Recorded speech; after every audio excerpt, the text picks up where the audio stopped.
बिस्मिल्लाहिर्रहमानिर्रहीम।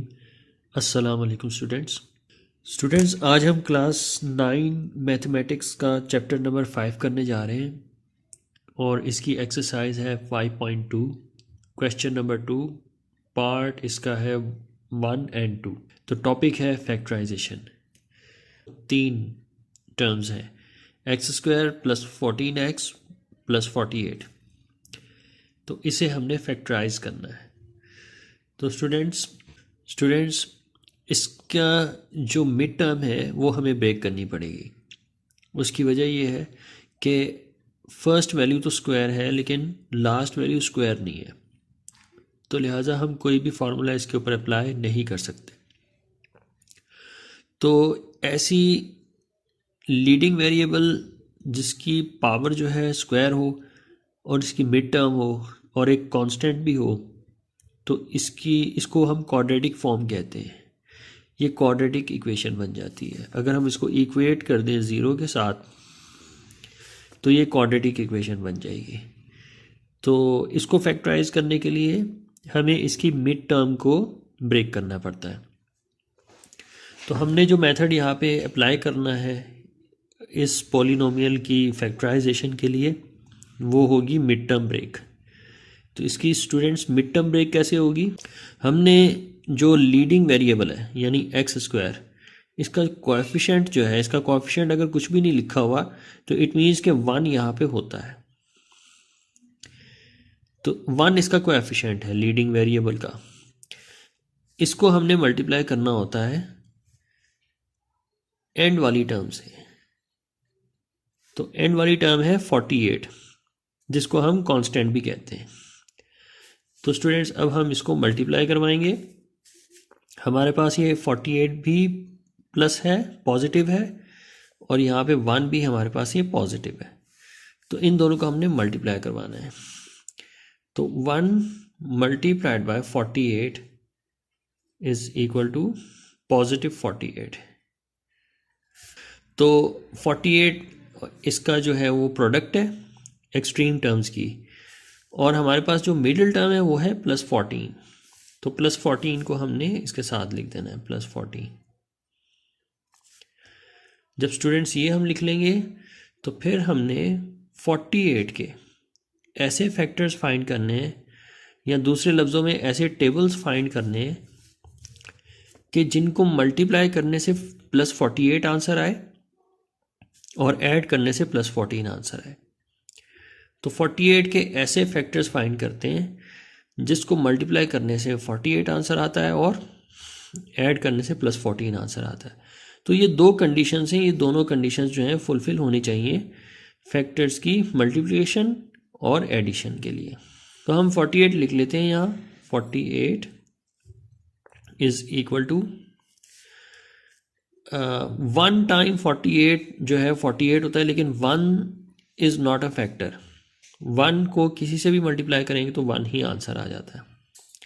तो लिहाजा हम 2 से स्टार्ट करेंगे। स्मॉलेस्ट प्राइम नंबर जो है हमारे पास 2 है, तो 2 से स्टार्ट करेंगे। 2 टाइम्स 24 इज़ 48। 2 24s are 48। अगला जो है फैक्टर हमारे पास 3 है, तो 3 से भी ये डिवाइड होता है। तो 3 टाइम्स 3 1s आर 3 और 3 6s आर 18। तो 3 टाइम्स 16 इज़ 48। और इसके अलावा और भी इसके फैक्टर्स निकलते हैं। 4 टाइम्स 12 इज़ 48। इसी तरीके से आगे चलते जाएंगे। और कौन कौन से फैक्टर्स हैं? 6 टाइम 8 इज़ 48। तो स्टूडेंट्स अब हमने बारी बारी देख लेना है, क्या मल्टीप्लाई करने से तो 48 आ रहा है, क्या इनको ऐड करने से भी आंसर वो आता है जो इसकी मिड टर्म में आ रहा है यानी +14। तो इसको चेक करने के लिए हम इनको एडलेस करके देखेंगे जो फैक्टर्स हमने निकाले। तो स्टूडेंट्स अगर हम 2 में 24 को ऐड करें तो 26 आंसर आता है, और 24 में अगर 2 को माइनस करते हैं तो तब भी हमारे पास जो आंसर है 14 नहीं आता। तो लिहाजा ये ऑप्शन जो है कैंसिल हो जाएगी। अब हम आते हैं 3 मल्टीप्लाइड बाई 16 इज़ 48 में। अगर हम 3 में 16 को ऐड करें तो आंसर 19 आता है, जो कि प्लस 14 के इक्वल नहीं है। और 16 में से अगर 3 को माइनस करते हैं तो 13 आंसर आता है, जो फिर भी 14 के इक्वल नहीं है।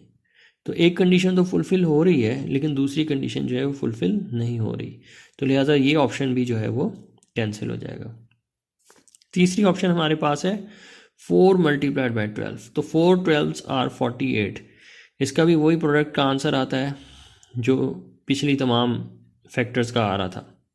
तो 4 12s आर 48, लेकिन क्या इनको ऐड करने से या लेस करने से हमारे पास 14 आंसर आता है?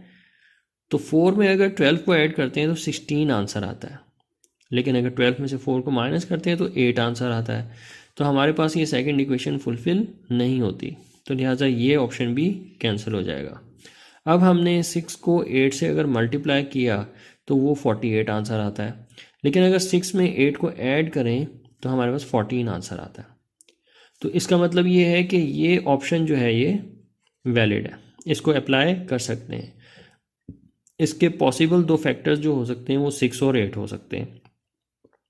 अब चूँकि 48 भी पॉजिटिव है और 14 भी पॉजिटिव है, तो लिहाजा हमारे पास ये 6 जो होगा ये भी पॉजिटिव होगा और 8 जो है वो भी पॉजिटिव होगा।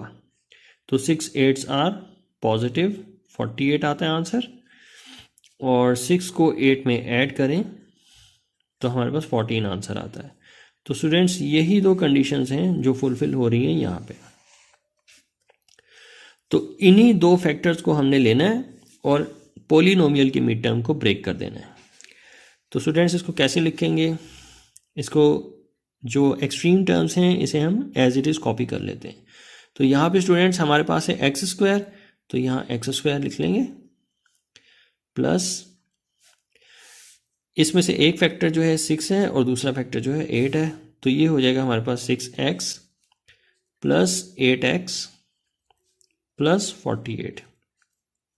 जो एक्सट्रीम टर्म्स होगी उनको एज इट इज़ कॉपी कर लेंगे, तो दिस इक्वल्स टू 0। अब स्टूडेंट्स हमने यहाँ पे पहली दो टर्म्स में से कॉमन निकालना है। तो पहली दो टर्म्स में क्या कॉमन है? x कॉमन है, तो x को हमने सेट असाइड कर देना है, बाहर निकालना है और ब्रैकेट ड्रॉ कर लेनी है और ब्रैकेट में अनकॉमन्स आएंगे। तो x time x is x square, x times 6 is 6x। तो अनकॉमन्स जो है वो ब्रैकेट के अंदर आते हैं और दोनों टर्मों में जो कॉमन है वो बाहर आता है। अब स्टूडेंट्स हमने इन दोनों में से कॉमन्स निकाल लें, तो इन दोनों में कॉमन है 8 प्लस 8 जो है इन दोनों में कॉमन है, तो प्लस 8 बाहर आएगा और यहाँ पे 8 को x से मल्टीप्लाई करें तो 8x plus plus are plus and 8 6 are 48। तो स्टूडेंट्स अब हमें ये देखना है कि हमारी पैरेंथेटिकल वैल्यूज़ जो हैं, पैरेंथेटिकल टर्म्स जो हैं वो सेम होनी चाहिए, यानी पैरेंथेसिस के अंदर जो ब्रैकेट के अंदर जो टर्म्स हैं वैल्यूज़ हैं वो सेम होनी चाहिए। तो स्टूडेंट्स आप देख सकते हैं कि इस ब्रैकेट में भी x प्लस 6 है और दूसरी ब्रैकेट में भी x प्लस 6 है। तो हमारे पास ये दो टर्म्स निकल के आई हैं, एक ये वाली और एक ये वाली। तो दोनों टर्म्स में जो कॉमन होगा अगेन हमने उसको बाहर निकालना है। तो दोनों टर्मों में जो कॉमन है वो x प्लस 6 है, उसको हमने एक अलग ब्रैकेट में लिख देना है और जो अनकॉमन है उसको हमने सेपरेट ब्रैकेट में लिख देना है, तो ये हो जाएगा x प्लस 8। तो स्टूडेंट्स इस तरीके से हमने इसको फैक्टराइज कर लेना है, ये है हमारा फाइनल आंसर। तो स्टूडेंट्स अब हम करेंगे एक्सरसाइज 5.2 क्वेश्चन नंबर 2 का पार्ट सेकंड। इसमें भी आप देख रहे हैं कि 3 टर्म्स हैं, इस पॉलिनोमियल में 3 टर्म्स हैं, x square minus 21x plus 108। तो इसको भी हम जो है स्क्वायर मेथड से सॉल्व नहीं कर सकते। उसकी वजह ये है कि शुरू की टर्म तो स्क्वायर है लेकिन लास्ट टर्म जो है वो स्क्वायर वैल्यू नहीं है। तो इसको भी इस तरीके से सॉल्व करेंगे कि इसकी मिड टर्म जो है वो ब्रेक करेंगे। इसकी मिड टर्म ब्रेक होने के बाद ही ये फैक्टराइज हो सकेगी ये पूरी पॉलिनोमियल। तो लिहाजा इसकी जो मिड टर्म है इसको हम ब्रेक करेंगे। तो इसको सॉल्व करने का तरीका ये है, इसको फैक्टराइज करने का तरीका ये है कि जो एक्सट्रीम टर्म्स हैं, यानी लीडिंग वेरिएबल का जो कोएफिशिएंट है 1, इसे हम मल्टीप्लाई करवा देंगे लास्ट टर्म से। तो लास्ट टर्म है हमारे पास 108। तो स्टूडेंट्स इसको मल्टीप्लाई करवाते हैं 1 टाइम्स 1 भी चूँकि पॉजिटिव है और 108 भी पॉजिटिव है, तो 108 इज इक्वल टू पॉजिटिव 108। और स्टूडेंट्स इसकी जो मिड टर्म है -21, इसको इसके नीचे लिख देंगे -21। अब स्टूडेंट्स हमारा टारगेट ये है, हमारा मकसद ये है कि 108 के ऐसे फैक्टर्स फाइंड करेंगे कि जिनको मल्टीप्लाई अगर करें तो +108 आंसर आए, और जिन्हें ऐड करें तो -21 आंसर आता है। तो लिहाजा हम इसके फैक्टर्स फाइंड कर लेते हैं। ये जो 108 है, इसको हम इसके फैक्टर्स जो है लिस्ट डाउन करने जा रहे हैं। तो अगर हम 3 से इसको डिवाइड करें 108 को, तो इसका आंसर आता है 36। यानी हम 3 से अगर 36 को मल्टीप्लाई करें तो 108 आंसर आता है। लेकिन क्या इसको ऐड या लेस करने से -21 आंसर आता है? तो 36 में से अगर 3 माइनस करें तो 33 आंसर आता है, और अगर ऐड करें तो 39 आंसर आता है। तो इसका मतलब पहली कंडीशन तो फुलफिल हो रही है, लेकिन सेकंड कंडीशन नहीं हो रही। तो नेक्स्ट फैक्टर के लिए हम ट्राई करेंगे 4 के टेबल से। तो 4 के टेबल से भी ये डिवाइड होता है 108। तो 4 2s आर 8 और 2 कैरी 4 7s आर 28।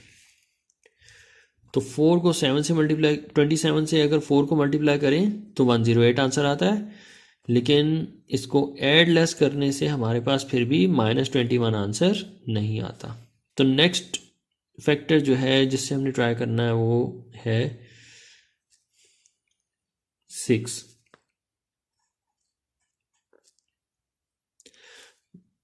तो 6 1s आर 6, 6 8s आर 48। अब स्टूडेंट्स 6 18s आर 108 है, और 6 को 18 में ऐड करें तो 24 आंसर आता है, माइनस करें तो 12 आंसर आता है। तो ये सेकंड कंडीशन यहाँ पे फुलफिल नहीं हो रही -21 की। अब स्टूडेंट्स आगे चल के हम देख लेते हैं कि हमारे पास जो 9 टाइम्स 12 है, 9 12s आर, ये होता है हमारे पास 108। तो अब हम इसको ऐड करके देख लेते हैं, क्या इन दोनों को ऐड करने से हमारे पास आंसर 21 आता है? तो स्टूडेंट्स हाँ, 12 में अगर 9 को ऐड करते हैं तो हमारे पास 21 आंसर आता है, लेकिन 21 यहाँ पे है नेगेटिव, तो लिहाजा हमें दोनों को नेगेटिव करना पड़ेगा उस सूरत में। यानी -9 और -12 जो बनता है वो बनता है -21। और अगर -9 को मल्टीप्लाई करवाते हैं -12 से तो हमारे पास आंसर आता है +108। Minus minus are plus, 9 12s are 108, और दोनों को ऐड करने से हमारे पास -21 आंसर आता है। तो स्टूडेंट्स ये दोनों कंडीशंस जो हैं यहाँ पे हमारे पास ये फुलफिल हो रही हैं। तो हमें दो फैक्टर्स मिल चुके हैं, -9 और -12। तो लिहाजा हमने अब मिड टर्म को ब्रेक कर देना है इन्हीं फैक्टर्स से। तो हम इसको कॉपी कर लेते हैं, x²। अब -21 की जगह पे आपने -9x और -12x लिख देना है। -9x -12x plus 108। अब स्टूडेंट्स हमने पहली दो टर्म्स में से कॉमन निकालने हैं। तो पहली दो टर्म में जो कॉमन है वो x है, और अंदर आ जाएगा x -9। और नेक्स्ट टू टर्म में से भी आपने कॉमन निकालना है। तो पहले नेक्स्ट टू टर्म्स जो हैं उनमें जो कॉमन है वो है -12। माइनस मैंने इसलिए लिया है कि शुरू की वैल्यू नेगेटिव है, तो लिहाजा मैं माइनस को एज ए कॉमन ही निकालता हूँ, हालांकि माइनस कॉमन नहीं है दोनों में। तो हमें आसानी होगी कि पैरेंथेसिस के जो अंदर पैरेंथेसिस के अंदर जो टर्म्स हैं वो इसके इक्वल हैं कि नहीं, तो लिहाजा मैंने माइनस को बाहर निकाला। तो जो वैल्यूज़ आएंगी ब्रेसिस के अंदर, ब्रैकेट के अंदर, वो होंगी यहाँ पे x minus are plus 12 9s are 108। तो स्टूडेंट्स इसको अब हम फैक्टराइज फॉर्म में लिख देंगे, x minus 9 whole into x minus 12। तो स्टूडेंट्स इस तरीके से हमने इसको फैक्टराइज कर देना है। ये है हमारा फाइनल आंसर।